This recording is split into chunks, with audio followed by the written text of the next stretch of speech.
So that reunion didn't go off as planned. A year later, you guys are gearing up for your second reunion. However, that's not where we're going to begin our story. The story actually begins if you open up Volume 2. The first page is of LaGuardia Airport, and of a couple of men walking down a runway in business suits. Seeker, you are among them. Mm. You are currently undercover, Mm. and I got a picture here.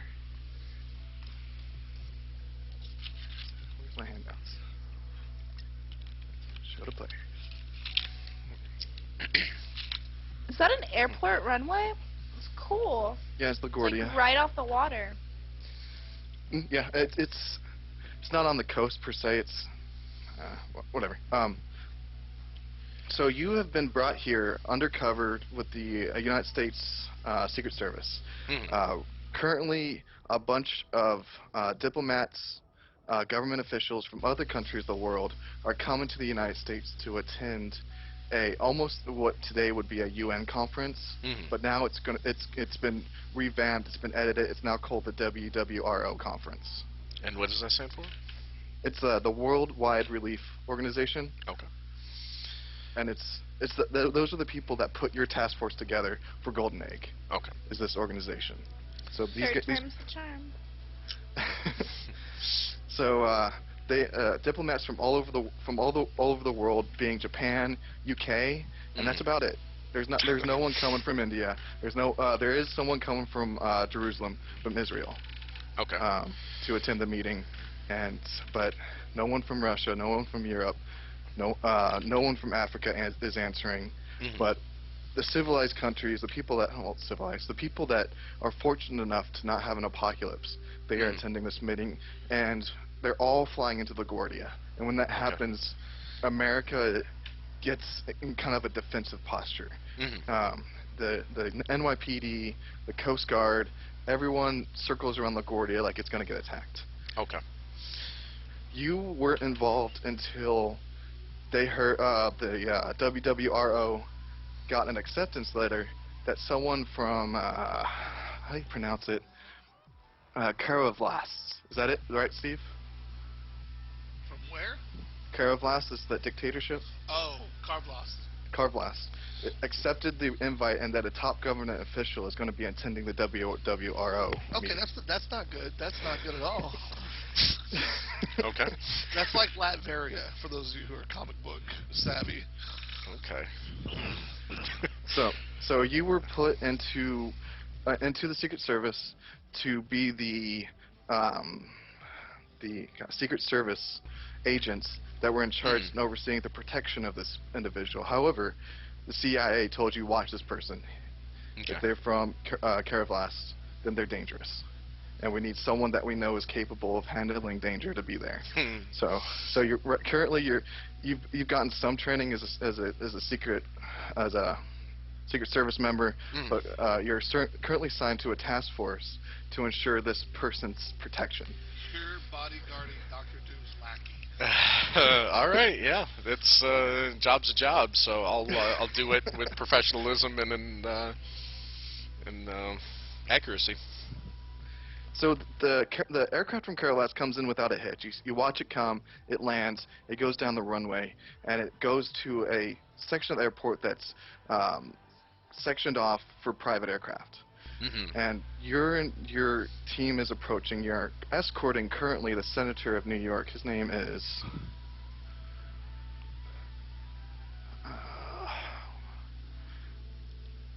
Oh shoot! So we're gonna say his name is Jeremy. We'll just call him Jeremy Rhodes. Jeremy Rhodes. Okay. Senator Jeremy Rhodes of New York is going to be the representative from America to welcome him to America. Okay. Him or her.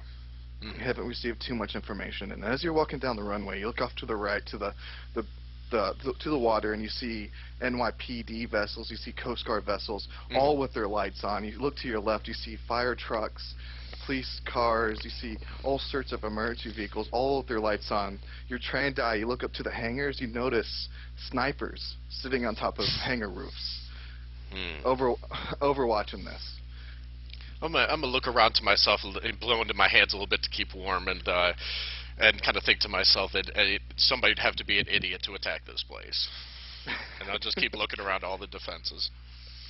Yeah. So as you approach, finally, you guys make your way to the aircraft, and they have finally put the steps down, going from the aircraft to the concrete, and people are starting to file off. And what you see are men and women dressed in business suits, filing off the aircraft and standing a respectful distance away from Senator Rhodes. And Senator Rhodes is all smiles. He's standing there with his hands in front of himself, just kind of laughing as they come off, just trying to be a good sport.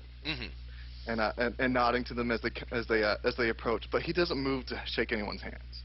Okay. Finally, the last man off the aircraft shins a shiver through anyone watching, except for you. You recognize that he's wearing something akin to Malcolm's powered armor. He's wearing powered armor right now. Yeah, right now. Let me get. I actually got a picture here. Yeah, please let me. Oh wow. How tall is he? Better. That's him. That's the one. This is not okay. What's the size of this guy? He's about the size of a space marine, so he's around 8 to 9 feet in this powered armor. Whoa. He's definitely a big, wide man. And as he comes down the runway and finally steps off in the concrete, Senator Rhodes steps ahead and offers a hand and says, "Oh, I didn't know you were coming yourself, sir, your grace, your majesty." And the man replies back with this booming metallic voice and says, "Call me sovereign." And what's your ego, Seeker? My ego is 17. 17. Yeah. Okay, I'm gonna make a GM roll. Yeah, I'm definitely sizing this guy up. I've fought things that wear suits before, so I'm kind of looking for weak spots, and We would know who this guy is. I mean, he was the one that his country is in the middle of the artificial intelligence, China's wall, the demons, and the aliens, and has survived. Oh wow, okay, so We he's know carved out his his own back. little territory. Oh yeah, he's as famous as Hitler. I mean, we Wow. know this guy. Oh, But okay. yeah, sizing him up for weaknesses is perfectly acceptable.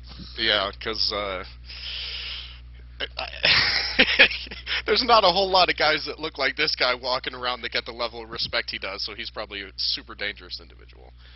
So you feel, as you're sizing him up, like someone has just opened your mind, Seeker, and is filing around, almost like a filing cabinet, looking for information and taking certain files and taking it off. And you look around, you notice everyone in the vicinity, all the secret agents, all the well, even the guy that drove the car up to pick this guy up, is sitting there, and they suddenly grasp their head as if they don't know what is going on. But you know what's happening. Your mind is being read. Oh man, okay.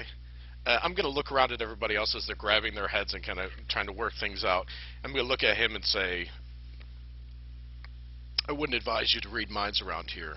Do another thing like that, and that might be considered an act of war. And I'm going to let the metallic slime start to come up my neck a little bit to show that I'm not just a man. Nice, nice, nice. So he turns and looks at you and says, "Very well. I could not bear the thought of having the monstrous Noctum released on me like a hound." And he looks down at Senator Rhodes and says, "Let us dispense of the pleasantries. This is swordsmanship. I'm here for a purpose. I know where the motorcade is. Let's go." Okay. The slime will reside, and I'll continue playing along as Secret Service. He calls him by his real name. Yeah. Yeah. He called me. Nice. Yeah. So he Wait, you guys he called me. I was Noctum. no, it's Seeker. Okay. I think you said Noctum. Okay. I thought you said that. You did say Noctum. Yeah. Oh, I did. Oh shoot. I'm sorry. It's okay. Okay. Oh. He knows in the depths of Seeker's mind he's really knocked him. So you guys file off he true to his word, he starts walking, and all the Senator John Rhodes follows in behind him, not walking with him. He's no longer smiling. He's looking left and right, and actually the Secret Service, actually one of them grabs his arm and leads him off in a different direction. And Sovereign walks towards the motorcade and gets in, and you know that you're supposed to get in with him. Yeah, I'll get in the vehicle. What is he riding in? This is it's going to be a motorcade provided by the U.S., so a bunch of just black Escalades. Okay. Yep, I'll get in the Yes. Escalade with him. All right, so you get in the Escalade and start driving out of LaGuardia on the way to the New York UN building, which is located in Manhattan. Mm. It's about, during this time of day, probably around a 40-minute drive. And Sovereign rides in silence. You don't feel anything invading your mind again. However, none of his men talk to him. He doesn't talk to anyone. He just rides in silence. And you guys progress. So we're going to shift to Black Mamba. Black Mamba, you're currently in your own motorcade. And you're riding with Agent Samuelson, which is the same man that put this task force together in the first volume. And actually, I got a picture. He's the man that whenever you guys all sat down together, and let you guys know this is what's going to happen. He's the one that put you in charge of the Golden Age expedition.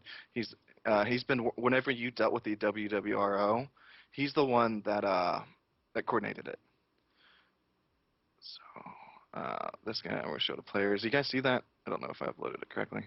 Yep. We got access to it. Okay, great. You're riding towards the UN building in your own motorcade, sitting next to Samuelson, and as you pull up to the UN building, you start seeing protesters. And it's almost like pulling up to an abortion clinic in the cartoons. One side is picketed off to one side of the opposition, the other side is picketed off to the other side of the cause.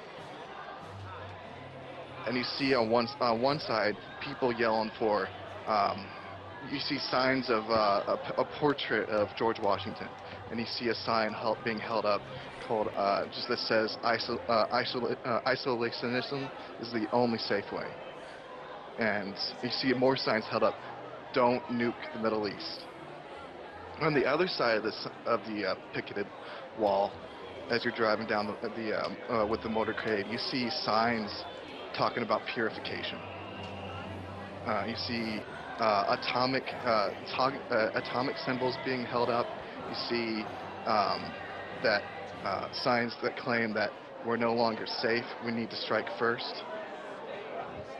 And you hear people yelling at the motorcade, yelling at you, chastising you, telling you we need to bomb. We need to cleanse the world. It's no longer safe. We have the technology. And eventually you make it to the front of the UN building. And a Secret Service member comes up and opens your door for you, and you step out, and everyone is watching. They see this Black Mama come out in a like a black ninja suit in complete armor, and for a second the protests quiet down, and as they see you step out, and you can gather, some of them get a look of recognition. They know who you are. Others get a little scared. They don't know who you are. You're scary looking. Why are you at a peaceful event? Okay. So the Secret Service starts escorting you towards the front of the building, and the protesters, on one half, you have a peaceful demonstration saying, on the left side, which is the people that want to be isolationists, that don't believe that it's our duty to protect the world. On the other side, you got people that are yelling at you as you walk by. They look afraid. Okay. And And of course, outside the suit, I'm totally expressionless, but like inside the suit, he's like looking around like, oh man.